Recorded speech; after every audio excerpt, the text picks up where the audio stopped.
compreensão efetiva do conceito de exceção precisa, antes de tudo, demarcar que nomos, ou seja, aquilo que nós normalmente chamamos de lei, de direito, etc., não é aquilo que o positivismo jurídico entende por direito, por norma, mas nomos é este ato indiscernível, seja do ponto de vista normativo, seja do ponto de vista factual, ou seja, esse limiar de transição entre o fato e o direito, a saber, entre a política e o direito, que cria esta situação de fato normal, homogênea, estável, unicamente na base da qual leis, normas, regulamentos, etc., são aplicadas. Então, portanto, esse é o primeiro passo, né, que a Agamben aporta ao conceito Foucaultiano de biopolítica, e um passo absolutamente decisivo, a partir do qual ele vai dizer isso tem que ter como efeito abandonar inteiramente a interpretação da passagem da natureza à cultura, ou seja, da vida natural para a vida política, em termos de contrato. Não é contrato, mas é bando. E é isso justamente que marca a política no Ocidente desde a sua origem. O estado de exceção é, em sua estrutura, um paradoxo. Ele tem origem na prerrogativa concedida ao soberano de suspender a ordem jurídico-constitucional no todo ou em parte. Portanto, nele, a Constituição se aplica por desaplicação, suspendendo a sua eficácia e colocando fora de atuação as suas próprias garantias, de modo que ela continua válida, mas vigente em estado de suspensão. Sendo assim, a essência da soberania, mas também da ordem legal e da normalidade constitucional, revela-se plenamente apenas na e pela exceção. O soberano é aquele que se encontra ao mesmo tempo dentro e fora dos limites da Constituição, sujeito e não sujeito ao ordenamento que ele aplica por suspensão. É a esse campo semântico que pertencem todos os termos relevantes mobilizados por Agamben para a formação de seu conceito de exceção, exceptio e bando, bem como a análoga estrutura de ambos os institutos. Como ex capere, que é justamente a origem etimológica de exceção, a exceção significa capturar fora, exclusão includente, aliás, a mesma estrutura do banimento. O paradoxo da exceção desdobra-se na relação originária entre a vida, o direito e a política. Quem foi abandonado ou banido foi deixado negativamente à mercê de quem o abandona, ficando, portanto, excluído da esfera de proteção de uma ordem cuja aplicação a ele, portanto, cuja inclusão sob essa ordem tem a forma da subtração. A exceptio e o bando são, para Agamben, a égide e a insígnia da soberania, os operadores com recurso aos quais tem se conduzido a nossa experiência histórica da política no Ocidente. É a mesma estrutura lógica de toda a relação jurídico-política centrada na cidadania. Cito: a relação de abandono é de fato tão ambígua que nada é mais difícil do que desligar-se dela. O bando é essencialmente o poder de remeter algo a si, ou seja, o poder de manter-se em relação com um irrelato pressuposto. O que foi posto em bando é remetido à sua própria separação e justamente por isso entregue à mercê de quem o abandona. Portanto, ao mesmo tempo excluso e incluso, dispensado e simultaneamente capturado. Fim de citação.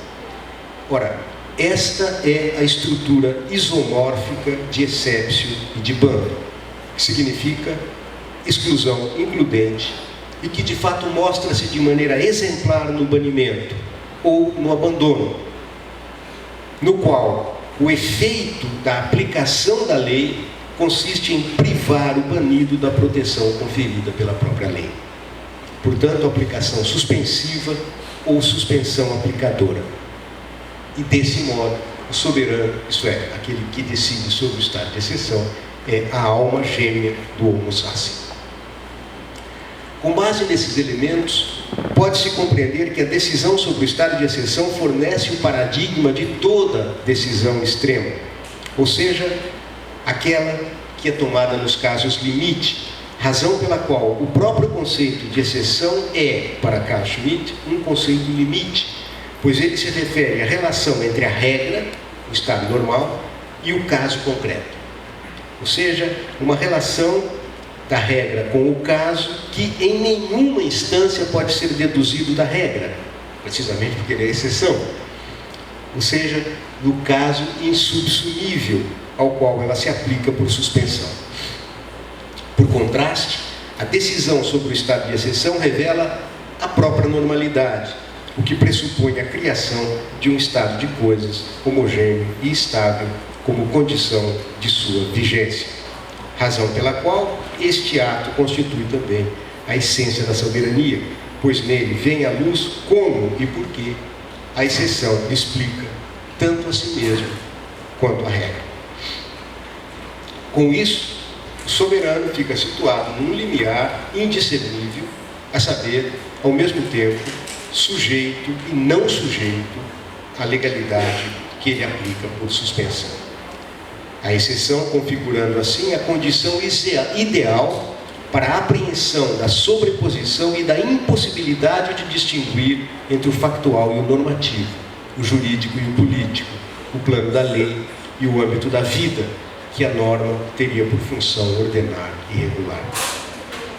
Ora, se esta é a essência da soberania, segue-se daí que uma adequada compreensão crítica do constitucionalismo moderno exige deixar de considerar as declarações de direitos fundamentais como dispositivos supra-históricos, mas os coloca como os dispositivos que fazem funcionar a máquina biopolítica, uma máquina que opera a inclusão da vida no campo estratégico da cidadania.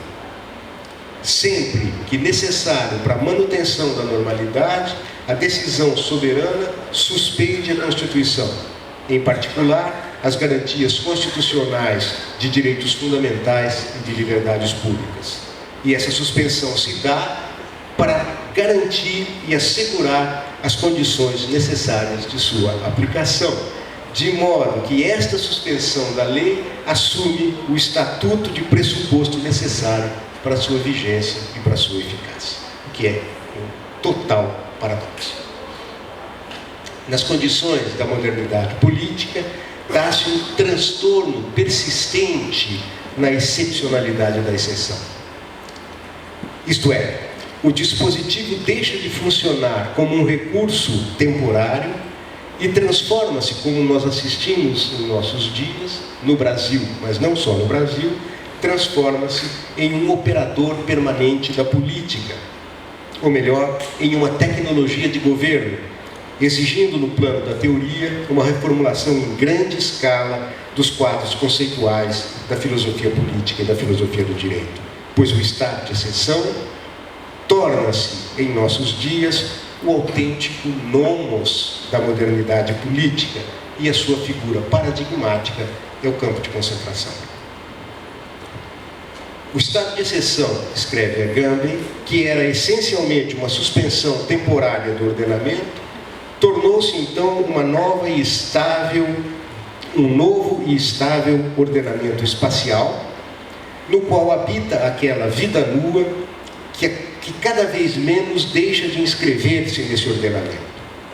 A crescente dissolução da conexão entre nascimento, a vida nua, e o Estado nacional é o fato novo da política do nosso tempo. E aquilo que denominamos campo é essa ruptura. Há um ordenamento sem localização, isto é, ao estado de exceção no qual a lei é colocada fora de vigência, corresponde então uma localização sem ordenamento. O campo como espaço permanente do estado de exceção. O sistema político não ordena mais formas de vida e normas jurídicas do direito num espaço fixado, senão que abriga em seu interior uma localização deslocadora, localizzazione dislocante, escreve Agamben, que o ultrapassa e na qual pode ser inserida potencialmente toda forma de vida e toda norma jurídica. O campo, como localização deslocadora, é a matriz oculta da política, na qual sempre ainda continuamos a viver, e temos que aprender a reconhecê-la em todas as suas formas de manifestação. Fim de citação. Bom, isso significa dizer, portanto, que, do ponto de vista de Schmitt, o que nós assistimos em nossos dias torna-se plenamente inteligível a partir do modelo do campo de concentração. O modelo do campo de concentração, portanto, não exige não compreender o campo como um lugar concreto, geograficamente identificável, mas como uma estrutura jurídico-política que pode ser realizada em qualquer lugar. Em Auschwitz, ou na Rocinha, ou na periferia de Londrina, ou, se quiser. É essa estrutura que realmente implica na inteligibilidade da política dos nossos dias. É este cenário no qual a biopolítica explicita a lógica atópica dos campos de concentração, especialmente na forma dos campos de extermínio, que convém explicitar. Pois estes são espaços situados dentro do ordenamento jurídico de Estados nacionais, porém numa condição complexa e problemática. Isto porque, apesar da sua situação geográfica definida, tais espaços são excluídos da esfera de abrangência da soberania dos respectivos Estados nacionais. Para que isso não fique muito complexo, eu dou um exemplo. O mais emblemático é Guantánamo, que está localizado fora do território geográfico imediato americano, mas está submetido à soberania dos Estados Unidos na condição de espaço perpetuamente arrendado. Aquilo que se passa dentro de tais zonas excepcionais coloca-se inteiramente fora do alcance do sistema de garantias e direitos íncitos à cidadania plena e que constituem o apanágio do que nós chamamos Estados democráticos de direito. É justamente esse transtorno sistêmico que converte o campo de concentração em paradigma da política contemporânea. O estado de exceção passa, portanto, a ser uma situação duradoura na qual um poderoso soberano suspende permanentemente as leis vigentes e, ao invés delas, estende o seu próprio poder e domínio sobre todos os aspectos da vida de seus súditos, ao impor a eles uma ordenação. A Constituição e as suas garantias permanecem vigentes em estado de suspensão, uma vigência que Agamben denomina de espectral, enquanto que o efetivo exercício da política passa a ser feito por medidas emergenciais, isto é, por decisões arbitrárias e sempre ad hoc, porém sempre revestidas de força de lei, a saber, legitimada